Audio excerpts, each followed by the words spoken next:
Okay, in this second example of soloing in Johnny Winter style over a rock and roll Hoochie Koo kind of a groove, I'm trying to show you a few other of the typical shapes that he uses in some of his solos, and started with something that really comes out of sort of straight rock and roll Chuck Berry style of guitar.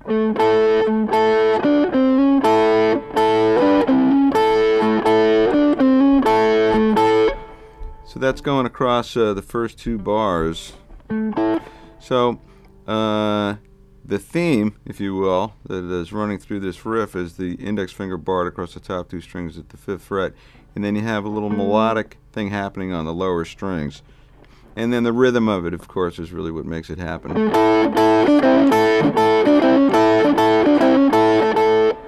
So coming off the 7th fret of the D string, an A note,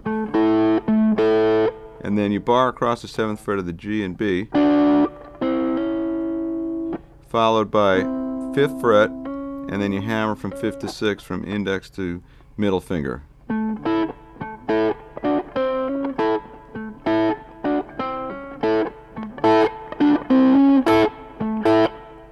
And then coming in last beat of bar 2,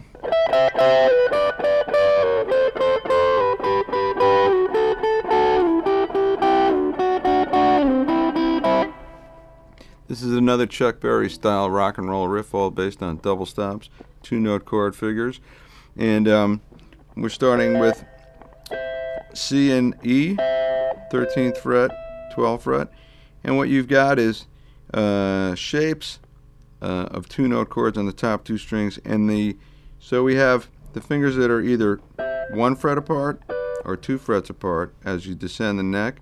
We start 13th fret of the B, 12th fret of the high E, 1 fret apart, pick it 3 times. Slide down to 2 frets apart, pick this 3 times. Keep the same distance, pick this 3 times. Slide down, now we're just 1 fret apart. Back to 2. Stay 2. 1. And 1 there. So it takes getting used to keeping the fingers the right distance from each other.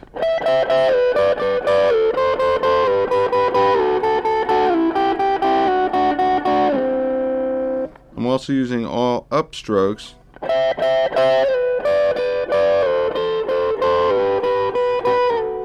And there's you can either just keep using the index and middle finger, or switch. When it becomes 2 frets apart, switch to your ring finger for the B string. That's middle finger, back to ring. Now in bar 7, after the end of this phrase, I come in with a unison bend, fretting a G note 8th fret of the B and bending the 10th fret of the G up a whole step and vibratoing it. This is a very Johnny Winter type lick to do, where you come off of this unison bend and then pull back aggressively to the 7th fret of the G,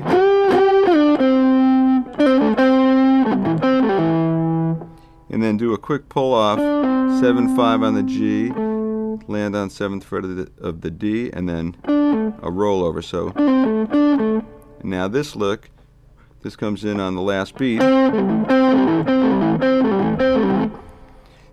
follows through the whole next bar. So you've got the same exact shape on each beat.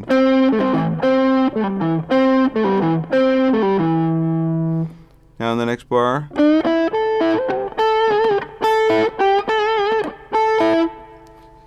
so here I'm bending a 7th fret of the G, barring across the top two, and then repeating this part of it. And then the last bar is a fast sextuplet riff made up of a lot of pull-offs, where I go.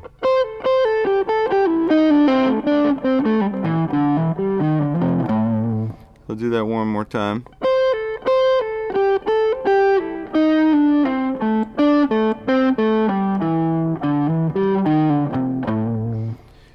So you just have to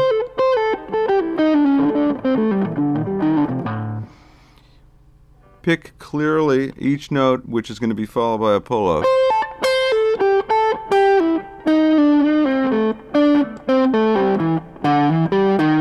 And there's one hammer-on here at the end, going 5/7 on the A string.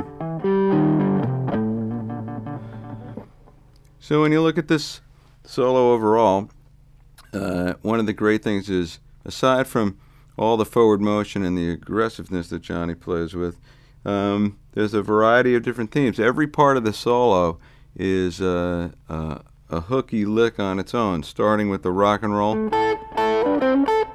and then the sliding double stops, and then the repeated. So Johnny, the great thing about him is he takes all these ideas, strings them together, and they all flow into each other very naturally. So when trying to play in his style, you should really listen for that, and you'll discover it takes a lot of work to be able to jump from one idea to the next idea and be all over it and on top of it the way he is in terms of the attack. So make sure you think about that stuff when you're listening to him and when you're trying to recreate these solos.